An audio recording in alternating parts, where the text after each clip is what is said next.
बिरजू एक गरीब व्यक्ति था। बड़ी ही मन्नतों के बाद उसकी बीवी गर्भवती हुई थी।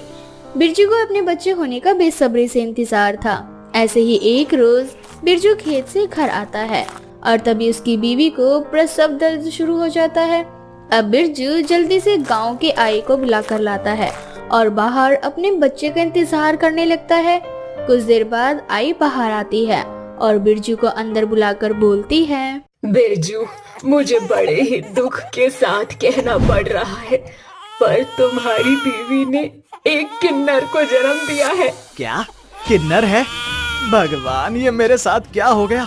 इतने सालों बाद मुझे बच्चे का सुख प्राप्त हुआ, पर वो भी एक किन्नर निकला। मैं इस किन्नर को नहीं रख सकता। मैं अभी इस किन्नर बच्चे को जंगल में छोड़कर आ जाता हूँ। बिरजू की यह बात सुनकर तारा को बहुत गुस्सा आता है और वह अपने बच्चे को सीने से लगाकर बिरजू से बोलती है, नहीं, मैं अपना बच्चा किसी को नहीं दूंगी और ना ही किन्नर समुदाय को। मैं एक माँ हूँ और अकेले ही अपने बच्चे को पाल सकती हूँ, या फिर मुझे आपको और इस गांव को छोड़कर जाना ही क्यों ना पड़े। इस तरह से तारा अपने किन्नर बच्चे को लेकर अपने पति को छोड़कर पास के एक छोटे से गांव में चली जाती है, जहां तारा दिन रात मेहनत मजदूरी करके अपने बच्चे को पालती है और जैसे तैसे उसका बच्चा बड़ा हो जाता है। वह उसको खूब पढ़ाती लिखाती है। देखते ही देखते तारा का किन्नर बेटा, जिसका नाम उसने अर्जुन रखा था, वो बड़ा हो जाता है और एक दिन अपनी माँ से बोलता है, माँ, मुझे अच्छा नहीं लगता आप लोगों के घर घर जाकर काम करती हो और वहाँ से आकर फिर आप मेहनत मजदूरी करती हो। आप सुबह से रात तक बस काम ही करती रहती हो। आखिर आप यूं ही कब तक काम करती रहोगी? जब तक मेरा शरीर है तब तक काम करूंगी मैं, और वैसे भी मेरी सेवा करने के लिए तू है ना बेटा। इसीलिए तो माँ, मैं नहीं चाहता कि अब आप काम करो। मैं बच्चों को ट्यूशन पढ़ाता हूँ। मेरे पास इतने पैसे हो गए हैं कि मैं अपना खुद का एक इंस्टीट्यूट खोल सकूं। मैं सोच रहा हूँ कि गांव में एक बड़ा सा ट्यूशन खोल दूं ताकि बच्चे अच्छे से पढ़ सकें। ये तो बहुत अच्छी बात है बेटा। अब इस तरह से कुछ दिन बीत जाते हैं। अर्जुन अपना एक छोटा सा ट्यूशन खोल लेता है, जहाँ वो आधे पैसों में बच्चों को ट्यूशन पढ़ाता है। उसके पास कई सारे बच्चे पढ़ने आते हैं। अब धीरे धीरे अर्जुन की आमदनी भी काफी अच्छी हो जाती है, जिसके बाद उसके मन में अब स्कूल खोलने का विचार आता है और वो अपनी माँ से सलाह मशवरा करते हुए बोलता है, माँ, मेरा ट्यूशन बहुत अच्छा चल रहा है। अब मैं चाहता हूँ कि जिस तरह से बच्चे मेरे ट्यूशन में आधी फीस देकर पढ़ाई कर रहे हैं, ठीक उसी तरह से उन्हें मुफ्त ज्ञान मिल सके। माँ, अपने गांव में कुछ ऐसे गरीब बच्चे हैं जिनके पास स्कूल की फीस जमा करने के पैसे नहीं है, जिस वजह से वो शिक्षित नहीं हो पा रहे हैं। ये तो बहुत अच्छा सोचा है तूने बेटा। अब इस तरह से अर्जुन अपना एक छोटा सा स्कूल भी खोल लेता है। उस स्कूल में गोविंद नाम का एक बच्चा था। उसकी बड़ी बहन विमला मन ही मन अर्जुन को चाहने लगी थी। ऐसे ही एक दिन अर्जुन स्कूल बंद करके घर जा रहा होता है। तभी विमला अर्जुन को रोकते हुए उससे बोलती है, क्या अर्जुन, तुम मेरे भाई से इतना प्यार करते हो और मुझे देखते तक नहीं? क्या मैं तुम्हें अच्छी नहीं लगती? नहीं विमला, तुम तो बहुत अच्छी हो। अगर मैं इतनी अच्छी हूँ तो फिर तुम मेरा हाथ क्यों नहीं थाम लेते? विमला की ये बात सुनकर अर्जुन घबरा जाता है और जल्दी से घर चला जाता है। लेकिन ये सब गांव की कुछ औरतें देख लेती है और वो पूरे गांव में विमला को बदनाम करने लगती है। बदनामी के डर से विमला के पिता उसकी शादी अर्जुन से करवाने की सोचते हैं, लेकिन अर्जुन इस शादी के लिए साफ साफ मना कर देता है। अब विमला के पिता उसके सामने हाथ जोड़ने लगते हैं और जबरदस्ती अर्जुन की शादी विमला से करवा देते हैं। शादी के बाद अर्जुन विमला से हमेशा दूर दूर रहता है। ये सब कुछ विमला को अच्छा नहीं लगता और एक दिन जब अर्जुन स्कूल जाने के लिए तैयार हो रहा होता है तो विमला उसके पास आकर उससे बोलती है, मैं मानती हूँ कि तुम मुझसे प्यार नहीं करते और ये शादी तुम्हारी मर्जी के खिलाफ हुई है, पर इसका मतलब ये तो नहीं कि तुम अपना पति धर्म ना निभाओ। पति धर्म निभाने के लिए पति होना जरूरी होता है विमला। अर्जुन की आवाज सुनकर विमला को कुछ समझ नहीं आता। अब विमला आगे कुछ बोलने ही वाली होती है कि अर्जुन वहाँ से चला जाता है। अब विमला अपनी किस्मत को कोसते हुए खुद से बोलती है, ये सब मेरी ही गलती है। मैंने सोचा था अर्जुन जैसा पति पाकर मेरी जिंदगी खुशियों से भर जाएगी। उस दिन मैंने काकी को पैसे ना दिए होते तो मुझे इस गांव में वो बदनाम नहीं करवाती। मैंने जिस इंसान के लिए इतना ढोंग किया वो इंसान ही मुझे अपनाना नहीं चाहता। विमला की सारी बातें उसकी सास तारा सुन लेती है और विमला से कहती है, ढोंग? कैसा ढोंग रचा था तूने बहू? अपनी सास को अपने सामने देखकर विमला की बोलती बंद हो जाती है और बार बार तारा के पूछने पर विमला तारा को बताती है, माँ जी, जिस औरत ने गांव में मुझे बदनाम किया था वो औरत मेरी काकी थी। मैंने ही काकी को कुछ पैसे दिए थे और बोला था कि जब मुझे अर्जुन जी के साथ देखे तो उनका नाम मेरे नाम के साथ जोड़े और पूरे गांव में हल्ला मचा दे ताकि अर्जुन की शादी मुझसे हो सके। लेकिन बहू, तूने ये सब कुछ क्यों किया? क्योंकि मैं अर्जुन से बहुत प्यार करती थी। बस अर्जुन को पाने के लिए मैंने ये सब किया। बहू, ये तूने क्या किया? अनजाने में ही सही, लेकिन तूने खुद अपने पैर पे कुल्हाड़ी मार ली और अपनी जिंदगी बर्बाद कर ली। इतना बोलकर तारा वहाँ से चली जाती है। तो वहीं दूसरी ओर विमला अपनी गलती के लिए शर्मिंदा होती है। अब यूं ही कुछ दिन बीत जाते हैं, पर अर्जुन की बेरुखी अब विमला से और बर्दाश्त नहीं होती। और एक दिन जब रात को अर्जुन घर आता है तो वो देखता है कि उसका कमरा बहुत सुंदर सजा हुआ है। ये देखकर अर्जुन थोड़ा हैरान हो जाता है और कमरे में जाता है और तभी विमला पीछे से आकर अर्जुन को पकड़ लेती है और उससे बोलती है, अर्जुन, अब तो नाराजगी छोड़ दो। हमारी शादी को कितने महीने हो चुके हैं, पर अब तक तुमने मुझसे एक बार भी प्यार से बात नहीं की। लेकिन कोई बात नहीं, हम पति पत्नी ना सही पर हम दोस्त के नाते तो रह सकते हैं ना। विमला की ये बात सुनकर अर्जुन उसकी बात मान लेता है और उसके साथ आज पहली बार बैठकर खाना खाता है। इसी तरह से कुछ दिन बीत जाते हैं और एक रात विमला अर्जुन के करीब जाने की कोशिश करती है। ये सब देखकर अर्जुन को गुस्सा आ जाता है और वो उससे बोलता है, ये तुम क्या कर रही हो? क्या कह रही हो? मैं तुम्हारी पत्नी हूँ, मेरा हक है तुम्हारे करीब आने का। विमला, तुम क्यों नहीं समझ रही? तुम मुझसे जो खुशियाँ चाहती हो मैं तुम्हें वो खुशी जिंदगी भर नहीं दे सकता। पर क्यों?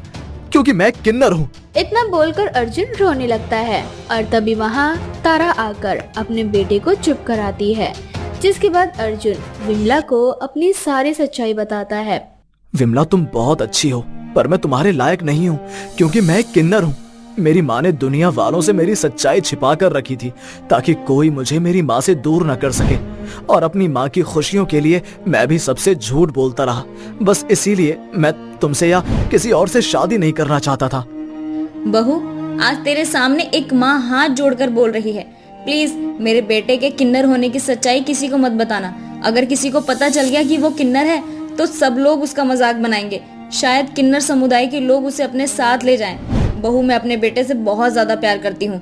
उसके लिए मैंने अपने पति को छोड़ दिया और मैं अपने बेटे के बिना नहीं रह सकती।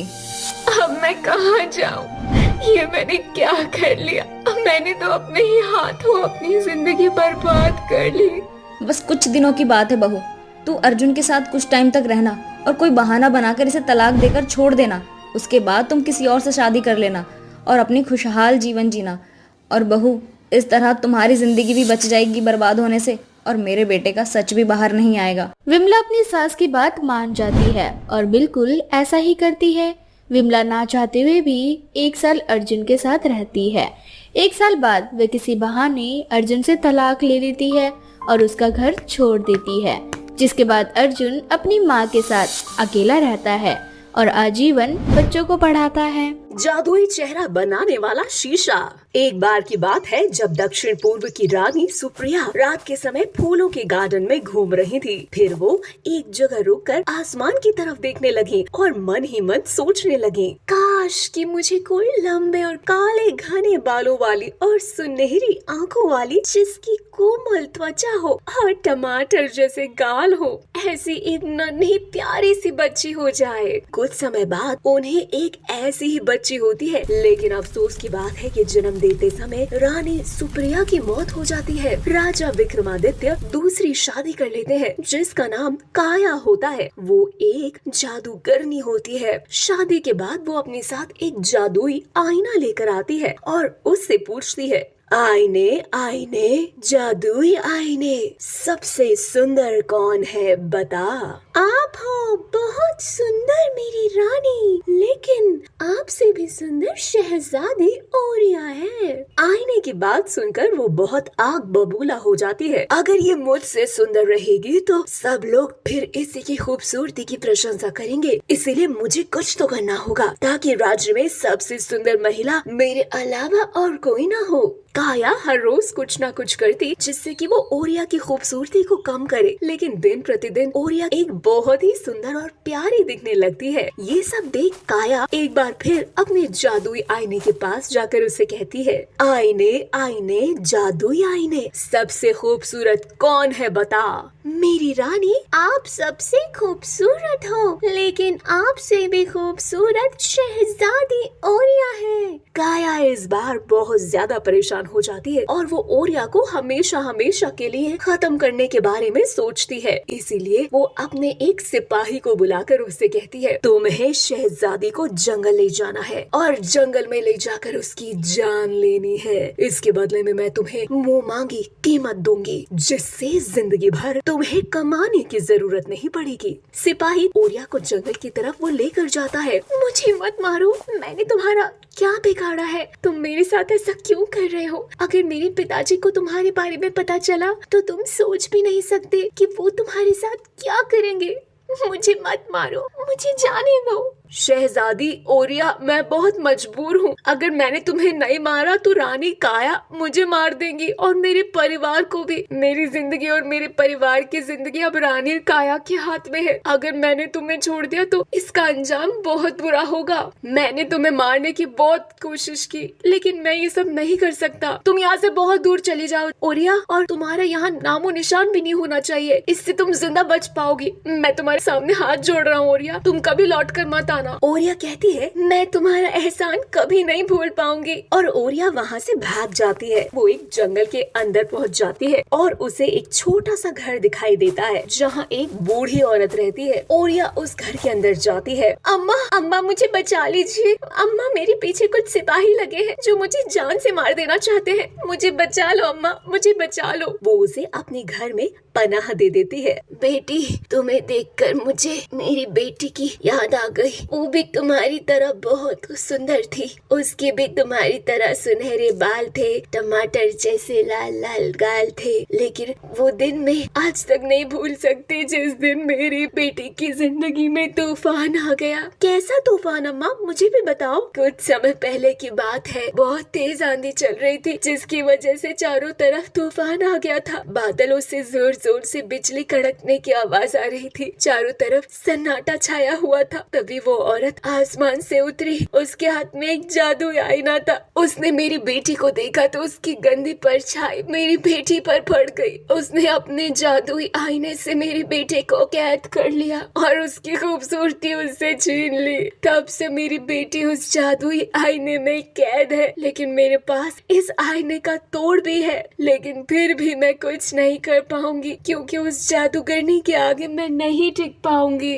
ओरिया मन ही मन सोचती है, मैं जानती हूँ हो ना हो ये औरत और कोई नहीं बल्कि मेरी सौतेली माँ है, क्योंकि ऐसा जादुई आईना उनके ही पास है। क्या सोच रही हो बेटी? नहीं अम्मा जी, मैं कुछ नहीं सोच रही। बस मैं ये जानना चाहती हूँ कि आपके पास ऐसा कौन सा तरीका है जिससे आप अपनी बेटी को वापस ला सकती हैं और इस जादुई आईने की कहानी को हमेशा के लिए खत्म कर सकती हैं। कुछ समय पहले मैं एक देवी के पास गई थी बेटी। वो देवी बहुत ही अच्छी और नेक दिल की थी। मैंने उससे मदद मांगी तो उसने मुझे कांच की बोतल में 7 समंदर का पवित्र जल दिया। अगर ये जल उस जादुई आईने के ऊपर डाल दूं तो उस जादुई आईने से मेरी बेटी आजाद हो जाएगी और वो जादूगरनी जलकर नष्ट हो जाएगी। अम्मा जी, मैं आपकी मदद कर सकती हूँ क्योंकि मैं जानती हूँ वो जादुई आईने वाली औरत कहाँ रहती है। ये कोई और नहीं बल्कि मेरी सौतेली माँ है। उसने धोखे से मेरे पिता से शादी की। उसके बाद जब उसे पता चला कि पूरे राज्य में सबसे सुंदर मैं हूँ तो उसने मुझे भी मारने की कोशिश की। लेकिन मैं जानती हूँ कि वो हमेशा हमेशा के लिए यहाँ से चली जाए और आपकी बेटी भी उसकी कैद से आजाद हो जाए।